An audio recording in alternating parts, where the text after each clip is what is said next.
औज़ुबिल्लाहिमिनश्शैतानिर्रजीम बिस्मिल्लाहिर्रहमानिर्रहीम। अस्सलाम वालेकुम। इस वीडियो के अंदर हम बात करेंगे हैशिंग के बारे में। Hashing is a searching technique that optimized our search time complexity. Hashing का कोर पर्पज़ ये है कि सर्चिंग को किसी तरीके से इतना फास्ट किया जाए कि वो कांस्टेंट टाइम के अंदर हम किसी भी वैल्यू को सर्च कर सकें from any underline data structure.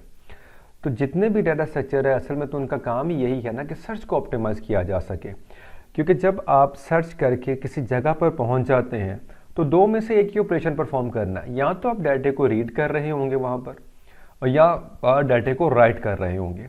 तो असल चीज़ है कि उस जगह पर पहुँचना जहाँ से आपने डाटा लेना है या देना है, और उसके बाद जो रीड राइट का टाइम है वो तो डिपेंड करता है ना डिवाइस के ऊपर कि डाटा ट्रांसफ़र रेट्स क्या हैं या डाटा रीडिंग रेट क्या है, तो वो उस पर डिपेंड कर जाता है। तो वो तो निग्लेजिबल होता है, वो तो मतलब कंसर्न ही नहीं ना इससे। तो बेसिकली सर्च को ऑप्टिमाइज करने की ये एक टेक्निक है that is named as hashing, जिसका कोर पर्पस क्या है कि जो हैशिंग की टाइम कम्प्लेक्सिटी उसको कांस्टेंट किया जा सके, राइट। तो ये किस तरह से ये काम करती है इसको हम समझते हैं और देखते हैं। So hashing is a technique that is used to uniquely identify a specific object from a group of similar object।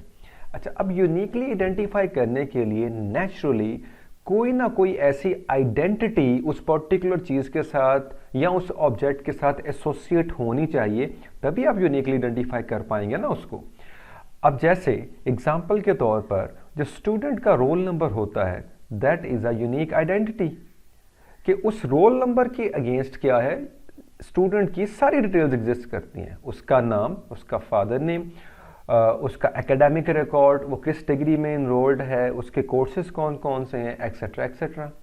तो ये जो एक यूनिक आइडेंटिफिकेशन है उसके साथ एसोसिएटेड पूरी की पूरी चीज़ें हैं उस पर्टिकुलर ऑब्जेक्ट की, राइट। सिमिलरली किसी मुल्क के अंदर रहने वाले जो पर्सनस हैं या रेजिडेंट हैं वहाँ के, उनका NIC नंबर होता है और वो भी यूनिक आइडेंटिफिकेशन होती है कि जो लोग उस कंट्री के अंदर रह रहे हैं, जो वहाँ के नेशनल है, उनको एक यूनिक आइडेंटिफिकेशन मिली हुई है। उस नंबर की बेसिस के ऊपर आप सारे के सारे रिकॉर्ड उस बंदे के बारे में मालूम कर सकते हैं। सिमिलरली लाइब्रेरी के अंदर जब हम जाते हैं तो लाइब्रेरीज के अंदर हर बुक जो होती है उसको एक यूनिक नंबर दिया गया होता है, ठीक है, और उस नंबर की बेस पर आप उस बुक के बारे में सारी डिटेल्स को रेफर कर सकते हैं, गेट कर सकते हैं। तो यू कैन सी दैट कि ये unique identification from a group of similar object, यहाँ पर सिमिलर ऑब्जेक्ट्स क्या है, स्टूडेंट्स हैं। यहाँ पर सिमिलर ऑब्जेक्ट्स क्या हैं, कंट्री के रेजिडेंट। और यहाँ पर सिमिलर ऑब्जेक्ट्स क्या हैं, लाइब्रेरी के अंदर वो बुक्स हैं। तो बहुत सारी बुक्स पढ़ी होंगी, उनमें से यूनिकली आइडेंटिफाई करना है आपने किसी एक बुक को, तो नंबर असाइन कर दिया गया। अब इस चीज़ को अगर हमने फास्ट वे के अंदर करना हो तो क्या तरीकाकार हमारे पास हो सकता है। जब सर्चिंग की बात आती है तो सर्च करने के लिए जितने भी रिकॉर्ड्स आपके पास पड़े होते हैं उनकी इंफॉर्मेशन और जहां पर वो पड़े होते हैं, ये दो चीज़ें अगर हमें मिल जाए तो हम बड़ी आसानी के साथ उस जगह पर पहुंच सकते हैं। तो सर्च को आसान बनाने के लिए क्या किया जाता है कि हर जो ऑब्जेक्ट है उसको एक की असाइन कर दी जाती है, ठीक है। और जब आपने उस ऑब्जेक्ट को की असाइन कर दी तो बेसिकली टू टपल इंफॉर्मेशन हमारी बन गई, और वो टू टपल इंफॉर्मेशन क्या कहलाएगी, दैट विल बी अ की वैल्यू पेयर, कि जो वैल्यू है वो किसी की के ऊपर मैप हुई हुई है, और इन अदर वर्ड्स जो की है उसके साथ एसोसिएटेड कोई वैल्यू है। तो वन वे और दी अदर हम उसको देख सकते हैं कि जो वैल्यू है आपकी वो किसी ना किसी पर्टिकुलर जगह पर, पर्टिकुलर एड्रेस पर, पर्टिकुलर की पर पड़ी हुई है, ठीक है। तो वो की वैल्यू पेयर जब बनाए जाते हैं तो वो इस तरह से डिज़ाइन किए जाए कि हमारी सर्च आसान हो जाए और एज वेल एज ऑप्टिमाइज भी हो जाए, okay. Now to store this key value pair, अब की वैल्यू पेयर क्या है कि आपकी वैल्यू भी है और किसी पर्टिकुलर की पर उसने जाना है। An array like data structure can be used, yes, क्योंकि जो भी टेक्निक हमने इस्तेमाल करनी है we need to have some data structure. अब जो कॉमनली डाटा स्ट्रक्चर है हमारे पास वो डेफिनेटली एक तो लीनियर डाटा स्ट्रक्चर है हमारे पास, जैसे अरे हो गई, लिंक लिस्ट हो गई, और अगर हम हायरार्किकल डाटा स्ट्रक्चर्स के अंदर आ जाते हैं तो उसमें ट्रीज एग्जिस्ट करते हैं, ग्राफ एग्जिस्ट करते हैं, टेबल एग्जिस्ट करते हैं। तो किसी ना किसी डेटा स्ट्रक्चर की मदद से ही हम ये काम कर सकते हैं। अब सूटेबल चीज जो हैशिंग के अंदर नजर आ रही है वो क्या कह रहा है कि जी की वैल्यू पेयर होंगे, कि आपकी वैल्यू किसी ना किसी की पे मैप होगी, तो एरे को अगर हम देखें तो एरे के अंदर क्या होता है, हमारे पास इंडेक्स भी होते हैं एरे के अंदर, ठीक है, और उन इंडेक्सेस के ऊपर हम वैल्यूज को स्टोर भी करवा सकते हैं बड़ी आसानी के साथ। तो array becomes a very suitable data structure for hashing technique, कि आपने कीज को या वैल्यूज को मैप करना है किसी पर्टिकुलर की पर, या किसी की को मैप करना है या उसके कॉरस्पॉन्डिंग वैल्यू रखनी है, तो की वैल्यू पेयर हमारे बन जाएंगे किस फॉर्म के अंदर, कि हर इंडेक्स के ऊपर कोई ना कोई वैल्यू हमारी पड़ी होगी। तो हमारी टू टपल इंफॉर्मेशन बन गई कि इंडेक्स के ऊपर आपकी वैल्यू पड़ी होगी, right? So to store this key value pair, an array like data structure can be used in which keys integers are mapped directly as an index, okay, to store values। तो ये relationship हमारा बन गया कि जो हमारी keys होंगी वो क्या होंगी, वो that will be an index, और वहां पर क्या होगा, इंडेक्स पे वैल्यू स्टोर हमारी हो रही होगी, ठीक है। अब सवाल ये पैदा होता है कि अगर हम यूनिक आइडेंटिफिकेशन चाहते हैं कि 1-to-1 मैपिंग हो, और 1-to-1 मैपिंग किसके दरमियान में, जो इंडेक्स है यानी जो हमारी कीज बन रही हैं एरे के फॉर्मेट में, उनकी 1-to-1 मैपिंग हो किसके साथ, वैल्यूज के साथ, कि हर वैल्यू जो है वो हमारी यूनिक इंडेक्स पर आए, ठीक है। तो जितनी भी वैल्यूज हैं वो आ गई और जितने भी इंडेक्सेस हैं वो आ गए, और उनके दरमियान में क्या हुआ जी, 1-to-1 मैपिंग अगर आपने की है कि हर इंडेक्स के ऊपर एक वैल्यू पड़ी हुई है, और अगर वो वैल्यू पड़ी है तो हम उसको कांस्टेंट टाइम के अंदर गेट कर सकें। तो कांस्टेंट टाइम में हम कैसे गेट कर सकते हैं, वो सिर्फ इसी सूरत में होगा ना कि हर इंडेक्स के against for example same type of value पड़ी हो, यानी जो इंडेक्स है वैसी ही वैल्यू पड़ी है, तो हम डायरेक्टली वहां जाएंगे और वैल्यू को गेट कर लेंगे, ठीक है। इसको एग्जांपल से समझ दें, लेट्स से कि हम इस डेटे को स्टोर करवाना चाह रहे हैं और अचीव करना चाह रहे हैं 1-to-1 मैपिंग, यानी कांस्टेंट टाइम एक्सेस हम चाह रहे हैं कि हमें मिल जाए। तो क्या करना पड़ेगा, अब ये देखिए, ये जो इंफॉर्मेशन हमारे पास है, जो डेटा हमारे पास है, इसके अंदर 5 वैल्यूज हैं, और जो पांचों वैल्यूज हैं वो 2 टपल हैं। 2 टपल से मुराद सॉरी ये है कि 2 डिजिट है, हर वैल्यू 2 डिजिट्स की है। अब 2 डिजिट वैल्यू को स्टोर करवाने के लिए हमारी जो रेंज बनती है वो कहां से कहां तक बनती है, कि वैल्यूज को अगर हम 2 डिजिट को देखें तो वो बनेगी 10 से लेकर 99 तक, क्योंकि ये सारे 2 डिजिट नंबर्स ही है ना। सो 10 से लेकर 99 तक बनेगी। इट मींस हमें कितने साइज की अरे चाहिए, वी नीड 100 साइज अरे, ठीक है। अब अगर हमारे पास 100 साइज अरे हमने ले ली, तो अरे जो होगी हमारे पास वो इस तरह से नजर आएगी, नेचुरली वो अरे मूव करेगी, उसके अंदर इंडेक्सेस वगैरह बन जाएंगे, सारा कुछ होगा, वो अपने 99 इंडेक्स तक जाएगी, यानी starting with 0 till what 99 index. लेकिन इसमें अब एक और चीज आप देख लें कि जो 99 इंडेक्स तक जाएगी, 0 से लेकर जो इंडेक्स नंबर 9 है वो तो यूज ही नहीं होना, क्योंकि सिंगल डिजिट इंफॉर्मेशन तो आपके पास है नहीं, आपने तो इस डेटा को स्टोर करना है। और फिर आपने कहा जी 1-to-1 मैपिंग, तो लेट्स से सो ऑन, ये जो इंडेक्स था ये 19 इंडेक्स था, ठीक है। लेट्स अज्यूम दैट कि फिर स्किप हुए, ये वाला जो था वो 37 इंडेक्स था, ओके, सो ऑन, ठीक है। और फिर इससे आगे जो थे, लेट्स अज्यूम कि ये जो है वो 55th इंडेक्स था, सो ऑन, और इसके आगे जाकर बाकी भी इंडेक्सेस पड़े हुए हैं। अब आपने जब डाटा स्टोर किया तो आपने क्या किया, आपने 37 को कहां स्टोर किया, 37 के ऊपर, 37 इंडेक्स पर। तो की वैल्यू पेयर क्या बन गया, की क्या बनी आपकी 37 है, वैल्यू भी क्या 37 है, तो जो आपका इंडेक्स 37 है वहां पर 37 वैल्यू पड़ी है। अब पहले ही मालूम है तो तभी कांस्टेंट टाइम बनेगा ना कि जी अगर 37 वैल्यू को गेट करना है तो क्या करो, 37 इंडेक्स पे चले जाओ, वहां वो पड़ी है और गेट कर लो, उसका डाटा एक्सेस कर लो। इस तरीके से 19 जो है वो 19 पर, 55 जो है वो 55 पर, और सिमिलरली 81 इंडेक्स पे, 65 इंडेक्स पे। तो इसमें अगर आप इस तरह की मैपिंग करते हैं तो क्या होगा, श्योरली आपकी जो एक्सेस है वो तो हो गई बिग ऑफ 1 के अंदर, कांस्टेंट टाइम एक्सेस हो गई। लेकिन एक और चीज हो रही है, वेस्टेज ऑफ स्टोरेज, ठीक है ना। Although you will get the constant time complexity, लेकिन क्या होगा, आपकी स्टोरेज वेस्टेज बहुत ज्यादा इंक्रीज हो जाएगी, क्योंकि आपने सिर्फ 5 वैल्यू स्टोर करवाई हैं। तो लोड फैक्टर अगर आप देखें कितना हुआ है, तो आप अंदाजा लगाएं लोड फैक्टर अब क्या है, कितनी वैल्यूज है हमारे पास 5, ठीक है, डिवाइडेड बाय कितनी और टोटल वैल्यूज है हमारे पास 100 इंडेक्सेस हैं। तो कितना डेटा आप इस्तेमाल कर रहे हैं, आप सिर्फ इस्तेमाल कर रहे हैं ऑलमोस्ट 5%, ठीक है, 0.5 मतलब परसेंटेज में हम ले तो यही बनेगा ना, 5% इस्तेमाल, you are wasting 95% of your storage, ये वेस्ट हो रहा है, ये इतनी मेमोरी आपकी वेस्ट हो रही है, तो this is not recommended at all, ठीक है। सिमिलरली आप इस बात को भी समझें कि अगर 3 डिजिट का डाटा होगा और 3 डिजिट का डाटा स्टोर करने के लिए सिर्फ लेट से आपके पास 50 वैल्यूज हैं, सिर्फ 50 हैं, तो 3 डिजिट के डाटे की रेंज फिर कहां से कहां बन जाएगी, वो बनेगी 100 से लेकर 999 तक, means you have to have an array of 1000 elements, और उसमें से अक्सर इस्तेमाल ही नहीं होने, तो वेस्टेज ऑफ स्टोरेज बढ़ जाएगी।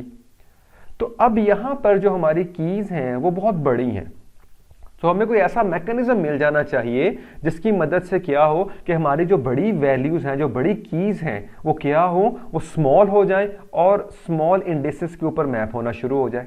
तो अगर ऐसा होना शुरू हो जाएगा तो हम वेस्टेज को भी सिक्योर कर लेंगे और दूसरी तरफ हम स्पीड को भी ऑप्टिमाइज कर लेंगे।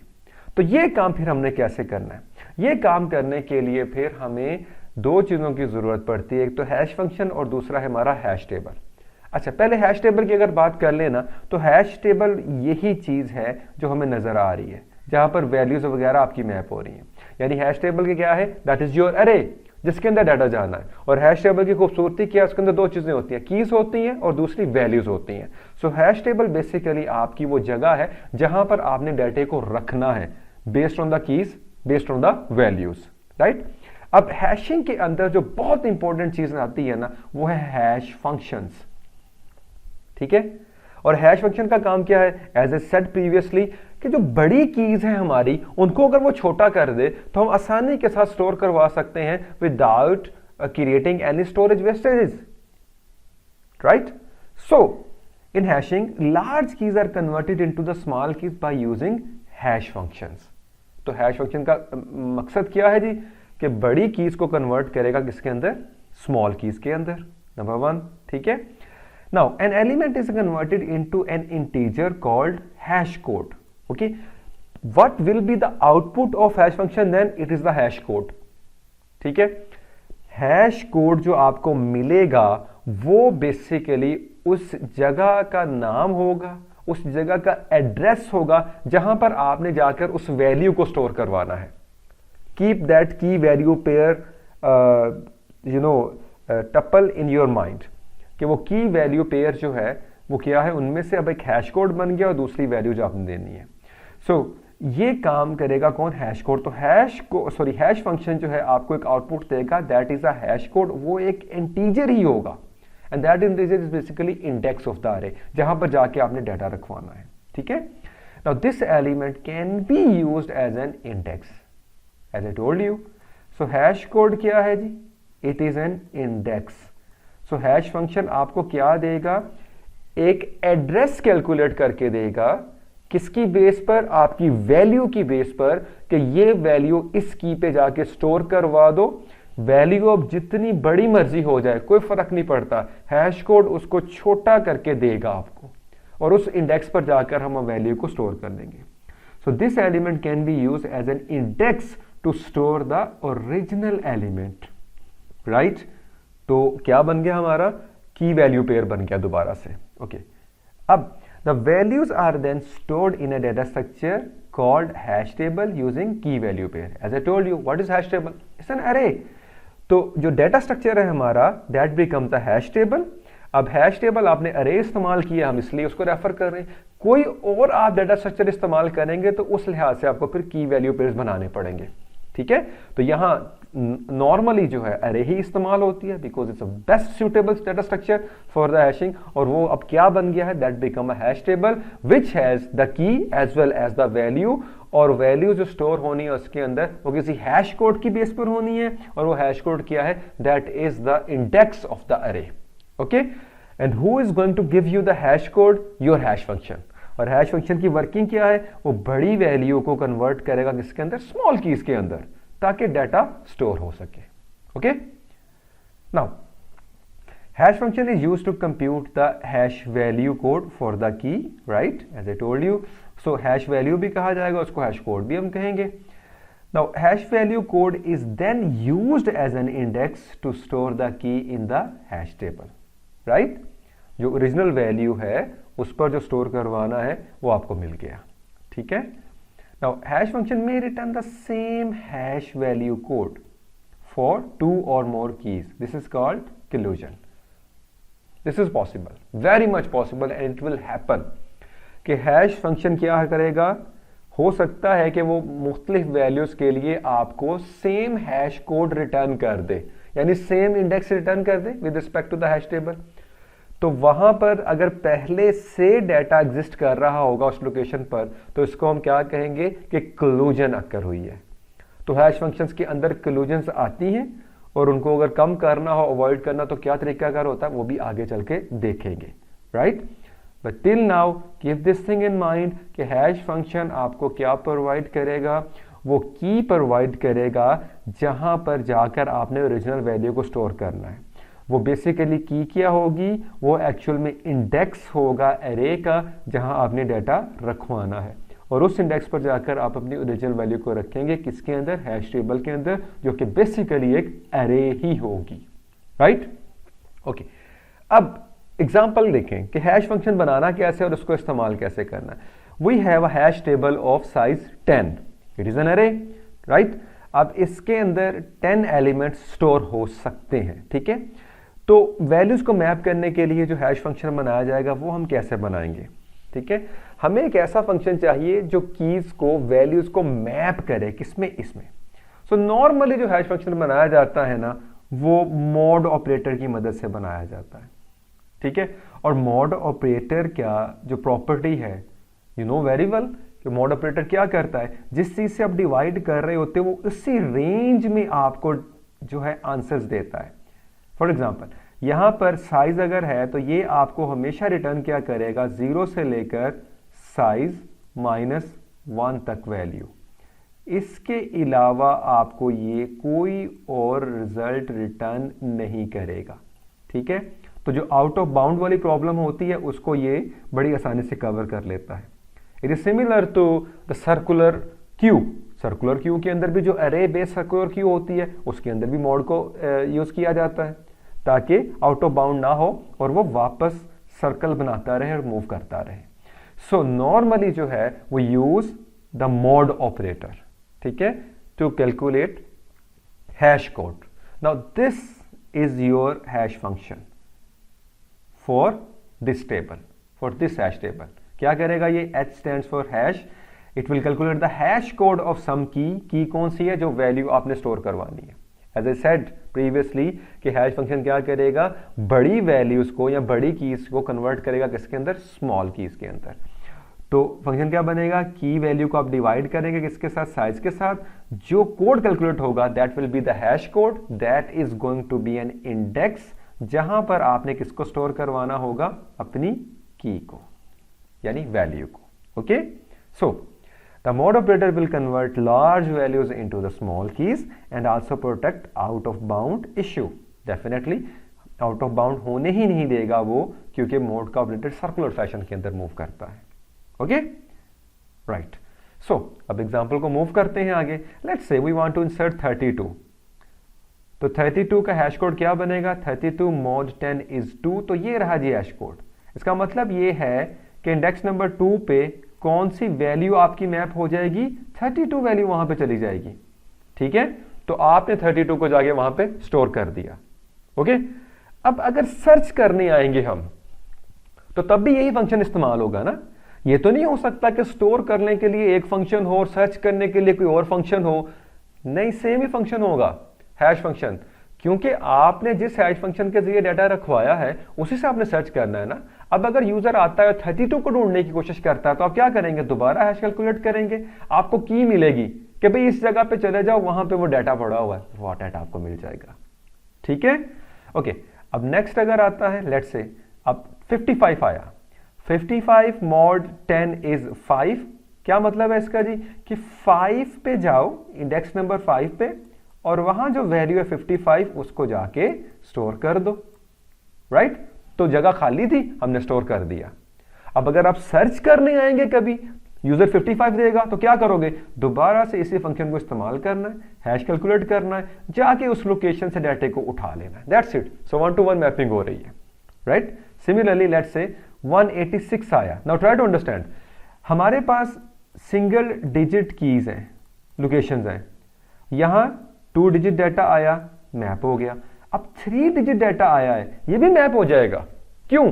We are using the mod operator. तो मॉड ऑपरेटर क्या रिजल्ट रिटर्न करेगा? 186 mod 10 is going to be 6। क्या मतलब जी? 186 को कहां जाके स्टोर करवा दो? इंडेक्स नंबर 6 के ऊपर। सो 186 is mapped over here. Okay, जितनी मर्जी बड़ी वैल्यू आ जाए, 4 डिजिट की आ जाए, 10 डिजिट की आ जाए, mod 10 आप ले रहे हैं, सवाल ही पैदा नहीं होता कि इस रेंज से वो बाहर निकलेगा, वो यहीं पे घूमेगा। सो बड़ी कीज कन्वर्ट हो रही है किसके अंदर? स्मॉल के अंदर, और हमें डायरेक्ट एक्सेस मिल रही है उस पर, राइट? 100 आया, 100 mod 10 is 0। So index number 0 पे आपने 100 को मैप कर दिया। ठीक है जी। सो हैश कोड क्या आया था? 0, उस पर 100 मैप हो गया। Now we have 62। So 62 mod 10 is 2। तो 62 ने कहां पे मैप होना है जी? यानी वो कह रहा है कि 62 को जाके इंडेक्स नंबर 2 पे मैप करो। This location is already occupied, the data is there. ठीक है, so if the data is there it is a collision. तो ये कोलूजन हो गई। ठीक है, अब इस 62 को कहां रखना है, क्या किया जाएगा, इसके बारे में भी बात करेंगे। लेकिन एज सेड प्रीवियसली कि कोलूजन्स कैन अक्कर, और जब एक ही लोकेशन के लिए 2 या 2 से ज्यादा वैल्यूज जाने शुरू हो जाएं तो उसको हम कोलूजन कहेंगे। तो ये कोलूजन होगी, ये कोलाइड हो गया, राइट? इसके सॉल्यूशंस क्या है? They will be discussed in the next lecture, right? Right, okay जी। अब कोलूजन्स को अवॉइड करने के लिए क्या करना है, किस तरह से अवॉइड करेंगे इनको, क्या होना चाहिए? क्या हैश फंक्शन कोलूजन को अवॉइड कर सकता है, या हैश फंक्शन जो हमने बनाना है वो किस तरह का होना चाहिए, उसकी रिक्वायरमेंट क्या है? Let's check that out. किसी भी अच्छे हैश फंक्शन की आप बात करें ना, तो उसकी कुछ रिक्वायरमेंट्स होती हैं। उनमें से सबसे पहली रिक्वायरमेंट ये है, easy to compute. But just using the paper and pencil you can compute the hash codes and you can store the values.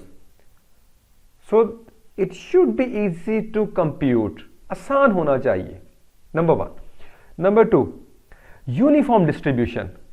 Uniform distribution क्या है कि जितनी भी आपके पास हैश टेबल के अंदर स्लॉट्स हैं जहां पे डाटा रखा जा सकता है, उन पर डाटे को वो यूनिफॉर्मली डिस्ट्रीब्यूट करे और क्लस्टरिंग को अवॉइड करे। क्लस्टरिंग क्या बुला है कि आपकी जिस तरह क्लूजन हुई है, क्लूजन का मतलब क्या है कि अगर वैल्यूज आने शुरू हो गई और बहुत सारी वैल्यूज, लेट्स से कि आपका index number 2, just an example, suppose that कि ये आपकी एरे है, आपका हैश टेबल है, 0 इंडेक्स, 1 इंडेक्स, 2 इंडेक्स और आपका 3 इंडेक्स। जस्ट अज्यूम दैट कि इंडेक्स नंबर 2 की तरफ 5 वैल्यूज जो हैं वो आना शुरू हो गई हैं, यानी इतनी क्लूजन हो गई हैं। तो इसका क्या मतलब है? क्लस्टरिंग हो रही है, क्लस्टर कर रहा है वो यूनिफॉर्म डिस्ट्रीब्यूट नहीं कर रहा। यूनिफॉर्म डिस्ट्रीब्यूशन क्या है कि हर जो इंडेक्स है उस पर equal number, almost equal number of values आए। ये ना हो कि किसी एक पर्टिकुलर इंडेक्स पर क्लस्टर्स बनने शुरू हो जाए, जिसकी वजह से क्या क्लूजन इंक्रीज होती जा रही हैं और आपका हैश फंक्शन जो है वो ज्यादा एफिशिएंट नहीं रहेगा। ठीक है। Third thing, less collisions. अगर क्लूजन्स जो हैं वो लेस हैं तो क्लस्टरिंग भी थोड़ी बहुत ऑटोमेटिकली जो है वो कम होना शुरू हो जाएंगी। ठीक है। और क्लूजन्स तो करनी है when ever 2 or more elements are moving towards a same index, same key, right? So this should be avoided as much as possible.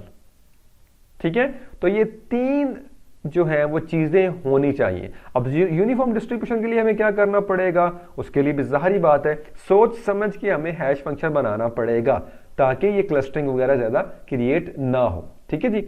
और क्लूजन्स को कम करने के लिए भी definitely we have to take some measures, hit and trial method इस्तेमाल करने पड़ेंगे, तभी जाकर आपका फंक्शन जो है कुछ हद तक बेहतर बनेगा।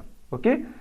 अच्छा, अब ये भी जहन में रखिए, आप जो मर्जी कर लें, जितना मर्जी अच्छा हैश फंक्शन बना लें, क्लोजन्स अकर करेंगी, right? Collisions will occur no matter what, how much good is your hash function, collisions will occur, क्योंकि डाटा बहुत बड़ा डाटा जब होगा तो बहुत सारी ऐसी वैल्यूज आ सकती हैं जो सेम की तरफ पॉइंट करें, सो collisions अक्कर करेंगी। ओके, तो क्या किया जाए फिर?